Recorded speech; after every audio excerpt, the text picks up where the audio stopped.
여러분, 이 세상에 있는 사람들을 어떻게 나눌 수 있을까요? 아마 그 기준을 어디에 두느냐에 따라서 달라지겠죠. 지역으로 나눌 수도 있고, 또 인종으로 나눌 때, 또 종교로 나눌 때마다 달라질 겁니다. 그래서 기독교적인 관점에서 보면 이 세상에 있는 모든 사람들은 기독교인과 비기독교인 이렇게 나누어지겠죠. 만약 심이 있는 교회가 기준이 되면 세상에 있는 모든 사람들은 심이 있는 교회에 다니는 사람들과 심이 있는 교회에 다니지 않는 사람들로 나뉘어질 수 있습니다. 그리고 심이 있는 교회에 다니는 교인들도 나눌 수 있습니다. 심이 있는 교회는 두 종류의 교인이 있겠죠. 서목사가 잘생겼다고 생각하는 경건한 교인들과 그냥 평범하게 생겼다고 생각하는 상식적인 교인, 이렇게 둘로 나뉘어질 수도 있겠고, 심이 있는 교회 교인들을 수요 예배에 참석하는 교인들과 수요 예배에 참석하지 않는 교인들로 나눌 수도 있습니다. 수요 예배에 참석하는 교인들도 삼성 스마트폰을 사용하는 사람과 사용하지 않는 사람, 이렇게 또 나눌 수도 있겠죠. 그래서 우리가 나누다 보면 결국 이 세상에 있는 모든 사람들은 나와 너로 나뉘어지게 될 것입니다. 그리고 이런 나와 너의 관계가 어떤 인격적인 관계를 통한 우리라고 하는 공동체적이 되기보다는 나와 너라고 하는 것조차도 이제 아주 지독한 이제 개인주의로 발전한다라는 것이죠. 그래서 이러한 모든 나누어짐은 그 나님의 어떤 의미를 부여하는가에 따라서 분열과 대립으로 발전될 수 있습니다. 수요 예배의 경건이라는 의미를 부여하면 참석하지 않은 사람들과 참석하는 사람들 사이에는 경건과 불경건의 대립이 가능해지고, 서목사 리더십의 지지의 의미를 두면 지지 세력과 반지지 세력이라는 그런 터무니없는 구도도 가능해지는 것이죠.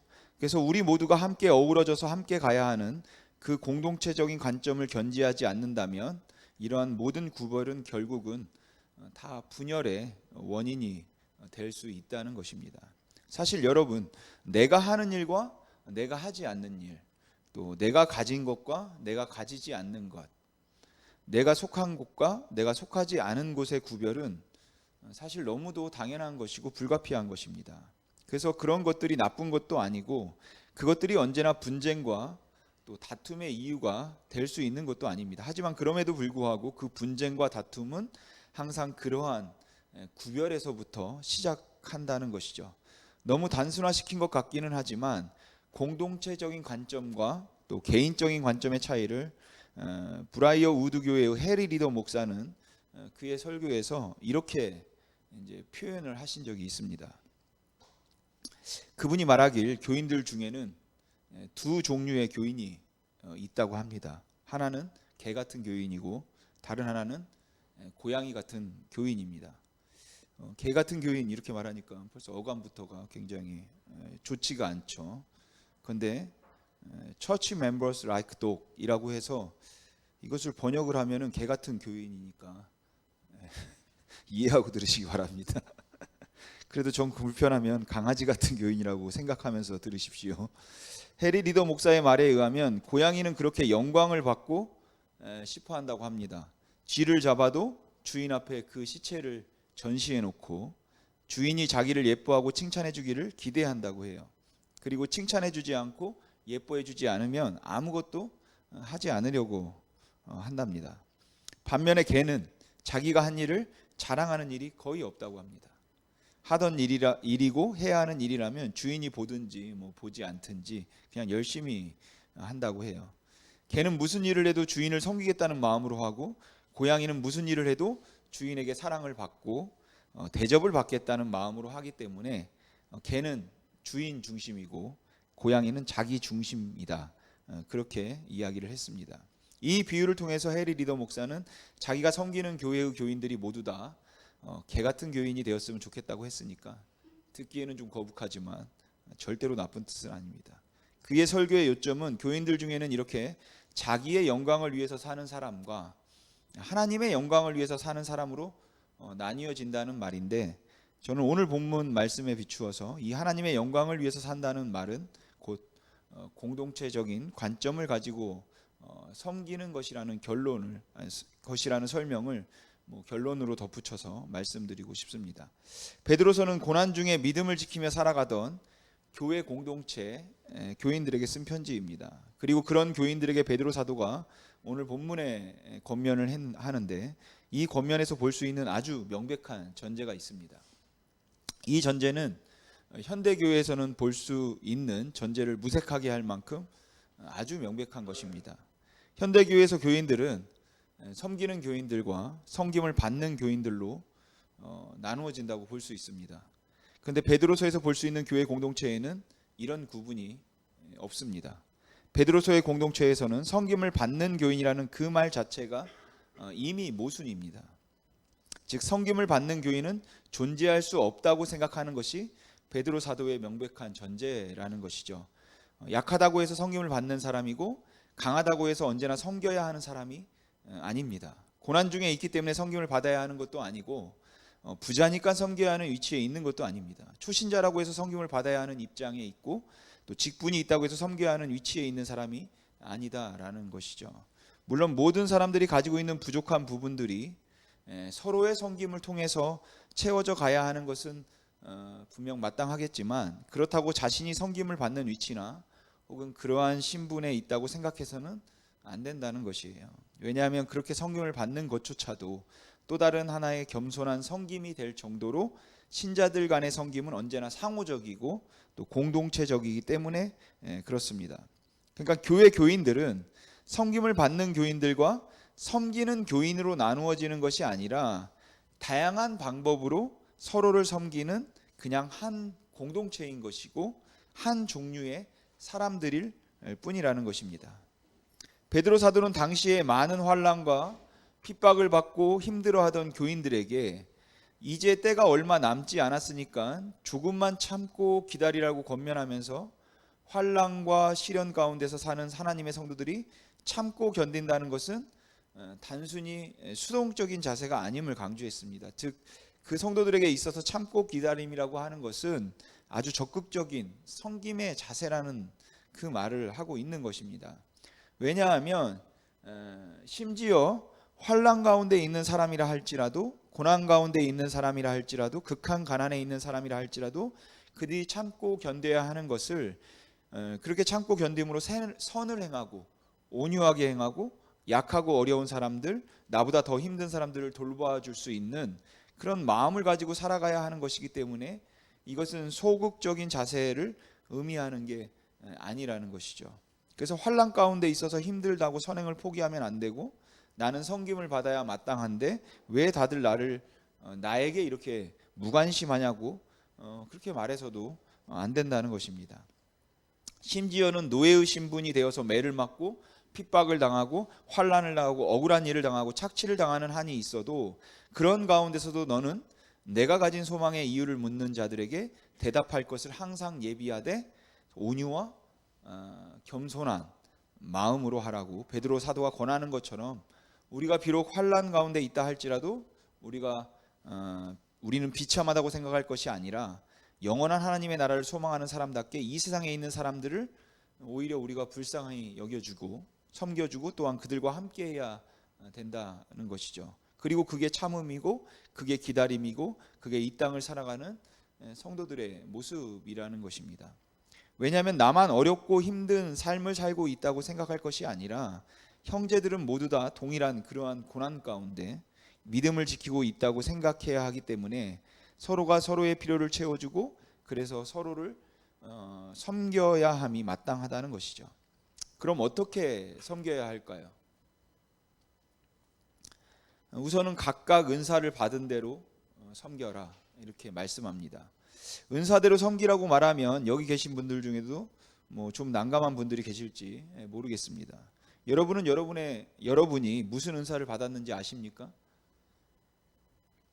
여러분에게 무슨 은사가 있는지, 그래서 그 은사대로 섬기라고 한다면 도대체 뭘 어떻게 섬겨야 하는 건지 여러분 아시겠습니까? 은사에 대한 오해 중에 하나는 잘하는 것을 은사라고 생각하는 것입니다. 무엇이든지 잘하면 그걸 은사라고 사람들은 생각합니다.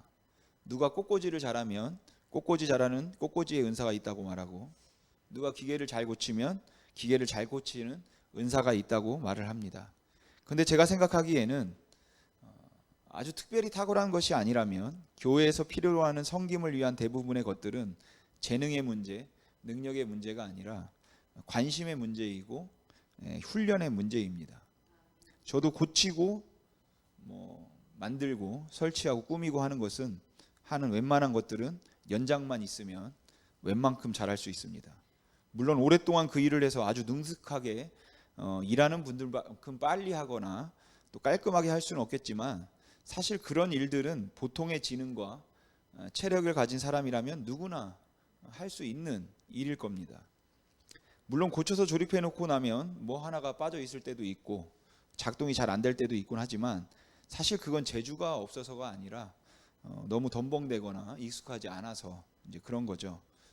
요리도 마찬가지입니다. 물론 최연석 요리사나 이연복 요리사처럼 하지는 못하겠지만 그런 탑급의 요리사가 되는 것은 재능이 없으면 안 되겠죠. 그러나 평범한 사람으로 요리를 하는 것은 사실은 훈련만 받고 연습만 하면, 그리고 유튜브만 있으면 웬만한 사람은 다 어느 정도까지는 할 수 있습니다.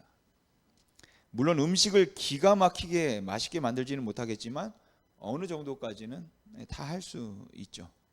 그래서 남자들이 퇴직을 하고 집에 있으면, 전에는 음식을 못하는 줄 알아서 아내들이 불쌍히 여겨서 성실히 먹을 것을 만들어 주었지만 퇴직 후에는 갑자기 혼자 밥을 해 먹고 잘 차려 먹고 하는 겁니다. 다 어느 정도는 할 수 있으니까요. 특히 교회에서 탁월한 최고가 되어야 할 일이 아니라면 은사라는 것은 재능보다는 주어진 환경과 여건에서의 사역과 관심에 더 깊은 관계가 있다고 보는 것이 맞을 겁니다. 누가 청소를 하고 쓰레기를 버리면 청소하는 은사를 받았다고 그 사람만 청소를 시키고, 부엌에서 설거지를 하면 설거지 은사를 받아서 좋겠다고 하면서, 난 도무지 청소나 설거지에는 은사가 없어서 설거지를 하면 꼭 그릇을 깨 이렇게 말하고, 할 때마다 그릇을 깬다면 그건 다분히 의도적인 겁니다. 제가 당해봐서 잘 압니다. 신대원 때 기숙사에서 같은 방 쓰던 동기들에게 이제 라면을 끓여 먹자고 했습니다. 그랬더니 동기이자 동생이었던 전도사가 자기가 끓이겠다고 하더니 국물을 한강을 만들어 놓았습니다. 그리고 믹스 커피를 타온다고 하더니 애매하게 물을 넣어서 맛이 안 나게 타왔습니다. 그러니까 그 후로는 한다고 해도 이제 말리게 되더라고요. 근데 사실 할 줄 아는데 그냥 대충 한 거예요.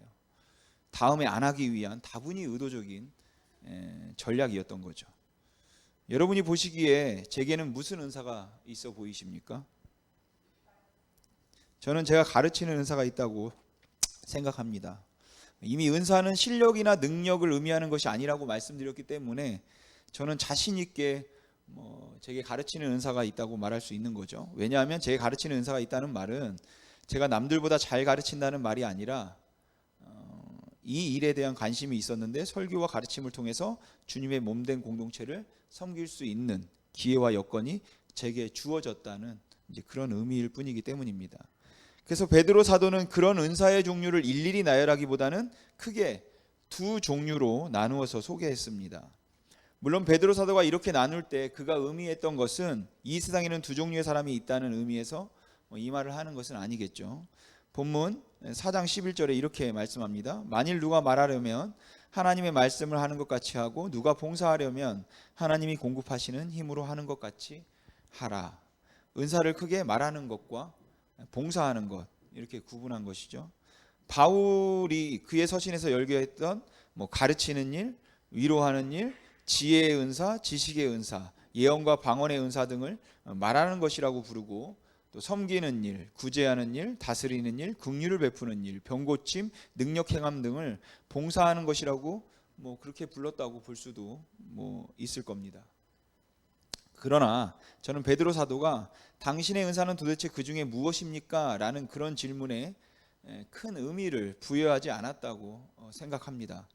바울 사도는 고린도 교회에서 은사 문제로 교회에 분열이 생겼을 때 은사는 성령께서 그 뜻대로 나누어 주신 것이니까 그것이 마치 자신의 능력이나 자신의 공적인 것처럼 자랑하거나 교만하거나 무례하게 행할 것이 아니라 오히려 그 주어진 것들을 통해서 하나님께서 교회 공동체를 세우기 위하심이라는 것을 강조함으로 은사의 목적이 섬김이었다는 것을 강조했다면, 베드로 사도 역시 우리가 사역을 감당하고 삶을 감당할 때 어떤 자세로 우리에게 주어진 사역을 감당해야 하는가 하는 것을 강조함으로 은사는 곧 섬김이라는 것을 강조하고 있다는 것이죠. 베드로 사도는 만일 누가 말하려면, 다시 말해서 권면이나 가르침을 통해서 공동체를 섬기려고 한다면 하나님의 말씀을 하는 것처럼 하라라고 했습니다. 목사인 저에게 공동체를 섬기도록 주신 책임은 설교입니다. 근데 이 설교를 할 때 하나님의 말씀을 하는 것처럼 하라, 이렇게 말하는 것이죠. 그렇다고 제 설교가 곧 하나님의 말씀이라는 권위를 내세우라는 의미에서 이 말을 하는 것은 아니죠. 제 설교가 곧 하나님의 말씀이니 모든 사람들은 제 설교에 복종하고 제 말을 들으라는 의미에서 하나님의 말씀을 하는 것처럼 말하라고 하는 것은 아닙니다.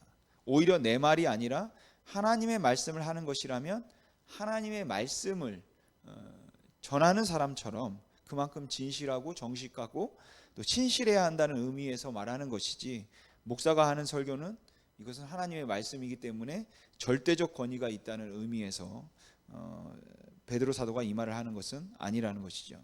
누군가를 위로하기 위해서 하는 말도, 누군가를 책망하기 위해서 하는 말도, 교회라는 공동체 안에서 말을 할 때에는 자기를 높이고 남을 깎아내리는 중상과 비방, 원망과 불평이 아니라 하나님의 그 원하심과 뜻을 따라서 상대방을 세워주려는 마음으로 하라는 의미입니다. 또한 누가 봉사를 하려면 하나님이 공급하시는 힘으로 하는 것 같이 하라고 말씀했습니다. 이 말씀 역시도 그 봉사와 직분을 하나님께서 전권을 그에게 부여하심으로 감당하게 했다는 그러한 권위를 내세우라는 의미에서 하나님이 공급하시는 힘으로 하는 것이고, 그 직분은 하나님께서 주신 것이니까 하나님의 권위를 가지고 하라는 말을 하고 있는 것이 아닌 것이겠죠. 하나님께서 맡기신 일을 하나님 앞에서 하고 있다는 겸손과 섬김의 자세를 놓치지 말라는 의미에서 하나님이 공급해 주시는 힘으로 하는 것처럼 하라고 말하고 있는 겁니다. 그런데 제가 이 말씀을 대하면서 가졌던 오해가 있었습니다. 마치 이것이 두 종류의 사람이 있어서 어떤 사람은 말을 하는 은사를, 어떤 사람은 봉사하는 은사가 있다고 생각을 했기 때문에 그렇게 종류에 관심을 갖다 보니까, 저는 만일 누가 봉사하려면 이라는 말을 들으면 저에게 적용이 안 된다고 생각했습니다. 봉사하는 은사를 가진 사람들은 식사를 준비하는 사람들, 청소를 하는 분들, 집사님, 권사님들, 이런 분들이 봉사하는 은사를 받은 분들이고, 제 은사는 말을 하는 것이지 봉사를 하는 게 아니라서 저는 여기에는 해당이 안 된다는 생각을 했다는 것이죠. 그러니까 저도 모르게 저는 제게 주어진 일을 가지고 사실은 이 말씀이 의도하고 있는 어떤 자세로 해야 되는가 보다는 그냥 어떤 종류가 있는가 하는 것에 더 관심을 가졌다는 겁니다. 여러분, 교회 학교에서 수고하는 섬김이 말하는 은사에 속합니까? 아니면 봉사하는 은사에 속합니까? 아니, 그런 구분이 도대체 의미가 있을까요? 여러분, 베드로 사도가 이렇게 은사를 구분한 것은 이 세상에는 두 종류의 사람이 있다고 말하기 위한 것이 아닙니다. 이미 말씀드린 것처럼 어떤 상황에 있든지 자기를 높이려 하거나 자기 중심적이 되려고 하지 말고 하나님의 뜻에 합당하게 항상 섬기는 자가 되라는 의미에서 베드로는 이 이야기를 하고 있는 것이죠. 각자에게 현재 주어진 일들이 무엇이든 간에 우리는 그 주어진 모든 상황에서 겸손의 자세를 견지해야 한다고 그가 말하고 있는 겁니다. 그래서 어떤 사람에게 어떤 은사가 주어졌는가 라는 것보다 더 중요한 것은 그 은사의 목적, 곧 섬김입니다. 하나님께서 은사를 주신 목적은 하나님께서 그 사람을 특별히 사랑해서 사랑했기 때문에 주신 것도 아니고, 그 사람이 행했던 어떤 공적 또 믿음에 대한 보상도 아닙니다. 하나님께서 서로를 섬기라는 목적에서 은사를 주셨을 뿐입니다. 그렇기 때문에 우리가 은사의 목적이 섬김에 있다는 것을 인정한다면 내게 주신 은사가 무엇일까? 내게 주신 은사는 무엇일까라는 질문은 내가 남들보다 더 잘할 수 있는 것이 무엇일까를 찾는 것보다는 내가 지금 마땅히 섬겨야 할 곳은 어떤 곳일까? 내가 지금 어떻게 섬기고 있는가? 하는 그것을 찾고 또 확인하는 것에 더 무게가 실려야 하는 것입니다. 근데 요즘에 교회에서 은사가 무엇입니까? 라는 질문은 어떻게 하면 내가 공동체 안에서 섬김이 될 수 있습니까? 라는 의미보다는 어떻게 하면 더 인정을 받을 수 있는가 하는 것과, 아니면 인정받는 것에 관심이 없거나 섬김에 관심이 없어서 어떻게 하면 섬기지 않을 수 있을까에 더 치중된 것 같기 때문에 좀 안타까운 생각이 듭니다. 그래서 우리가 내가 받은 은사가 무엇일까라고 생각할 때 내가 뭘 더 잘할까? 남들보다 내가 더 잘하는 게 뭐지? 하는 것에 관심을 갖는다면 이미 그 질문 자체가 공동체를 어렵게 만들고 우리를 힘들게 만드는 질문이라는 것이죠. 그러니까 내가 남들보다 무엇을 더 잘하는가의 문제가 아니라 사실은 내가 지금 할 수 있는 일이 도대체 무엇일까 하는 일을 찾아감에 있어서 내 기본적인 자세가 섬김인가 아니면 섬김을 받기 위한 것인가, 그것의 문제인 것입니다. 여러분, 요즘 교회는 직분이라는 이름으로 서로를 높이려고 하고 그것이 마치 세력이라도 되는 것처럼 세를 쌓으려고 하고, 목사가 되고 장로가 되고 집사가 되면 그것이 곧 명예거나 아니면 권력을 의미하는 것처럼 생각합니다. 그런데 그런 것들이 또 신앙이라는 탈을 쓰죠. 그리고 그렇게 신앙이라는 이유로 비상식적인 것들이 거침없이 자행되고 있는 이 교회의 그릇된 모습들을 보면서 많은 사람들은 철저하게 타인이 되려고 합니다. 그렇게 집단의 횡포와 이기심은 사람들의 마음의 문을 닫게 만들었고, 그렇게 닫힌 마음을 열 수 있는 방법으로 그 집단은 개인의 이기심을 극도로 자극해서 인정과 대접을 받기 위해서 봉사하도록 만들므로 공동체는 더 점점 더 피폐해져 간다라는 것이죠. 그러니까 공동체를 향하여서 이 공동체가 너무 형편없고 이 공동체가 너무 세속적이고 공동체에서 너무 사람들이 자리 다툼을 하거나 자기 알아달라고 아우성치는 모습들이 너무 보기 싫어서 철저하게 타인이 되려고 하는 그 사람들에게 어떤 모양으로든지 그들을 자극하여 공동체에서 사역을 하고 봉사하도록 만들기 위해서 사실은 그 인간의 이기심과 인간이 가지고 있는 질투심을 자꾸만 자극한다는 것이에요. 당신은 뭘 잘한다는 이야기를 자꾸만 해주려고 하고, 그리고 당신은 잘하고 있다는 것을 평가해 주므로 그것에서 성취감을 얻도록 하려고 만들고, 그런 성취감을 얻음으로 그나마 그곳에서 나름대로의 그 자존감을 찾도록 만들어가는 일들이 사실은 공동체를 점점 더 피폐하게 만드는 일들이 되더라는 것입니다. 그러니까 어떻게든지 교인들을 자극하거나 아니면 뭐 동기부여를 해서 교회를 위해서 헌신하고 봉사하도록 만들고, 그 섬김과 봉사의 대가로 명예와 또 권력과 때로는 거기에 상응하는 어떠한 좋은 것들을 주려고 하거나 아니면 그것들을 보장하거나 그렇게 함으로 열심히 그렇게 해가지고 교회에 봉사하게 만든다는 것이죠. 하지만 결국에 가서는 그 집단에 의해서 아니면 그 조직에 의해서 배신을 당하는, 그래서 소모품에 불과하다는 것을 깨닫게 될 때, 그런 것을 한 번, 두 번 경험한 대부분의 사람들은 이제 아예 마음의 문을 닫고 교회를 다니기 시작한다는 것입니다. 섬김이라는 말도 별로 의미가 없습니다. 왜냐하면 교회에서 내가 어떻게 하나님의 교회의 일원이 되어서, 그 교회의 일원이 되어서 어떻게 함께 하는가 하는 것에 대한 관심들이 사실은 상처를 더한다는 것을 현대 교인들은 너무도 잘 알기 때문이죠. 그나마 섬김이라는 단어가 교회에서는 아직까지 통용되고 있는 단어이지만 그 의미도 이미 많이 퇴색되어서 어떤 특정한 일이나 사역을 의미할 뿐이지 철저하게 공동체적이고 타인 중심적인 그러한 삶의 자세를 더 이상 의미하지는 않는 것 같습니다.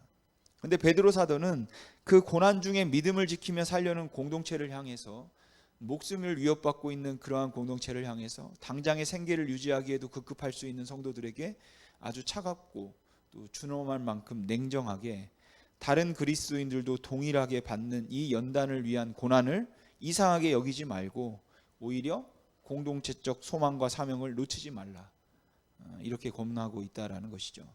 여러분, 모든 일은 바른 자세에서 나와야 하는데 그리스도인들의 바른 자세는 언제나 섬김입니다. 왜냐하면 예수 그리스도로 말미암아 하나님께서 영광을 받으시는 길이 바로 이 섬김의 길이기 때문에 그렇습니다. 현대인들은 교회에 두 종류의 사람이 있는데 섬기는 사람과 섬김을 받는 사람이 있다고 합니다. 그러나 성경은 교회에는 섬기는 한 종류의 사람이 있는데 각각의 섬김이 다를 뿐이라고 가르칩니다. 각각의 다른 은사들은 결국 섬김을 목적으로 주어진 것임에도 불구하고 그 은사의 목적을 망각함으로 은사는 오히려 교회를 분열시키고 교회를 파벌로 만드는 수단이 되어버리고 말았습니다. 하나님께서 주신 직분과 하나님께서 주신 은사가 교회를 섬기도록 하여 주신 것임에도 불구하고 그 불순한 동기 때문에 직분에 의해서 교회가 나누어지기도 하고 은사에 의해서 교회가 쪼개어지는 그 원인이 되어버렸다는 것이죠. 이런 터무니없는 일들이 발생하게 된 것은 어디서부터 비롯된 것일까요? 저는 기본적으로 우리가 그리스도인들은 섬기는 자라고 하는 그 기본적인 자세를 우리가 견지하지 않았기 때문이라고 생각합니다. 그리고 저는 이것을 그리스도인들의 공동체적 관심의 결여다 이렇게 표현해 보고 싶습니다. 그래서 이제 교회는 단순히 개인 구원만을 강조하지 말고 이 개인 구원의 결과로 나타나야 할 섬긴 공동체적 책임을 강조해야 하는 것이죠. 그러니까 예수 믿고 천국만 가면 되는 게 아니라, 즉 예수 믿고 천국만 갈 수 있다면 교회는 그냥 설렁설렁 다녀도 괜찮거나 아니면 공동체적인 책임을 다하지 않고 다른 사람들을 섬기지 않아도 된다고 생각하는 것은 아니라는 것입니다. 그것은 사실 그리스도인으로서는 모신일 수밖에 없는 것임을 더 이상 간과해서는 안 된다는 것이에요. 그리고 이러한 명백한 전제를 망각한 교회는 존재의 의미를 상실한 이제 교회가 될 뿐인 것입니다. 여러분이 받은 은사는 무엇입니까? 근데 이제는 이 질문이 바뀌어야 할 것 같습니다. 여러분은 어떻게 섬기고 계십니까? 근데 혹시 이 질문이 단순히 교회 봉사를 의미하는 것이라서 지금 청소나 아니면 식당 봉사나 혹은 어떤 모양으로든지 교회에서 봉사를 하고 계십니까? 라는 의미로 여러분들에게 이해된다면 이 질문도 바꾸고 싶습니다. 여러분들은 지금 어떻게 섬기고 계십니까? 라는 질문보다 조금 더 명백하게 드릴 수 있는 질문이 있다면 여러분의 삶은 여러분의 삶의 모든 일에서 섬김의 자세를 여러분은 견지하고 계십니까? 이 질문을 해야 할 것 같습니다.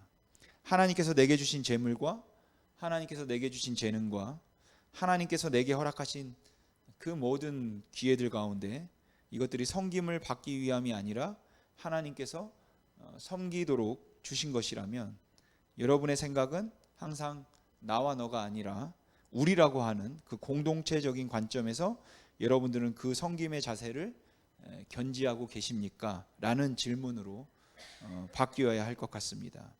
무엇을 말하려면 하나님의 말씀을 하는 것 같이 하고, 만일 누군가 봉사를 하려면 하나님이 공급하시는 힘으로 하는 것처럼 그렇게 섬김으로 예수 그리스도로 말미암아 하나님께 영광을 돌리기 원하는 소망이 제자들이 가지고 있어야 한 마땅한 마음이어야 함을 믿어 의심치 않습니다. 여러분, 현대인들의 기본적인 자세가 소비자적이라서 교회가 그런 소비자적인 사람들의 마음과 한심을 얻으려고 한다면 교회는 기업이나 아니면 사업이 되고 말 것입니다. 그런데 그렇게 대접을 사실은 해줘야 사람들이 봉사를 하는 것은 맞습니다. 하지만 여러분들이 만일 그렇게 대우를 받는다면 그것은 제자로서의 대우를 받고 있는 것이 아니라 그냥 소비자로서 대우를 받고 있거나 아주 최악의 경우에는 소모품으로 대우를 받고 있는 것에 불과할 뿐입니다. 결국 그리스도인들의 기본적인 삶의 자세는 내가 어떻게 섬김을 받을 것인가 하는 것이 아니라 어떻게 섬기면 그리스도의 은혜로 말미암은 하나님의 영광이 나타날까 하는 것에 있어야 하는 것입니다. 너희는 만일 무엇을 말하려면 아니면 너희가 만일 봉사하려면, 여러분 오늘 베드로 사도의 이 말은 이런저런 종류의 은사들이 있는데 당신의 은사는 도대체 무엇입니까? 를 묻고 있는 것이 아니라 현재 하나님께서 각자에게 주신 그 삶의 자리에서 우리는 과연 그 섬김의 자세를 가지고 있는가, 이것을 저는 묻고 있다고 생각합니다. 세상의 모든 사람들이 다 섬김을 받으려고 하는 그러한 위치에서, 혹 만일 이 세상에서 섬기려고 하는 그 자세가 끊임없이 세상에 이용을 당할 수 있다고 생각이 들죠. 사실은 그것이 충분히 이해가 되는 부분이지만, 저는 우리 그리스도인들이 적어도 교회라는 이 공동체 안에서는 예수 그리스도를 주라고 부르고 있는 그 그리스도의 제자들의 입장에서는 우리 모두가 다 동일한 자세를 가지고 함께 사역을 감당하고 또 공동체를 세워가야 함이 마땅하다라는 것을 여러분 잊지 마시기 바랍니다. 그리고 그런 공동체적인 자세를 가지기 위해서 저와 여러분이 가져야 하는 공동체적인 자세란 결국은 우리 안에 그 섬김이 기본적인 삶의 자세인가라는 것이라고 생각합니다. 여러분, 목사가 이 자리에 서 있는 것은 섬김을 위해서입니다. 단순히 하나님을 섬기기 위해서뿐만 아니라 세상을 섬기고 성도들을 섬기기 위해서 이 자리에 있어야 하는 거죠. 저희 교회에 장로가 세워진다면 장로의 역할은 섬김을 받고, 또한 그 믿음이 있기 때문에 믿음의 보상으로 주어진 혜택이 아니라 그것은 섬김을 위해서 주어진 자리라는 것입니다. 집사가 되는 것은 집사가 되었기 때문에 그냥 하나님 앞에 믿음이 더 좋아서 다른 사람들을 위해서 조금 더 봉사해 주는 것이 아니라 기본적인 삶의 자세가 섬김에 있기 때문에 그 하나님의 부르심 앞에 순종하는 것일 뿐입니다. 여러분, 새신자들은 섬김을 받는 사람들인가요? 아닙니다. 초신자들은 섬김을 받는 사람들입니까? 아닙니다. 직분자들은 섬기는 자들인가요? 아닙니다. 그리스도의 제자들은 모두가 다 섬기는 자입니다. 그리고 우리는 그 섬기는 자라는 자세를 놓쳐서는 안 됨을 잊지 마시기 바랍니다. 사랑하는 성도 여러분, 우리 모두가 이 세상을 살아가는 동안에 하늘에 소망을 두고 살아가는 나그네로 이 세상을 살아가는 그리스도의 제자답게 우리에게 주어진 모든 삶의 부분에서 그리스도의 이름으로 섬기는 자라는 그것을 놓치지 않기를 주님의 이름으로 소망합니다. 기도하겠습니다.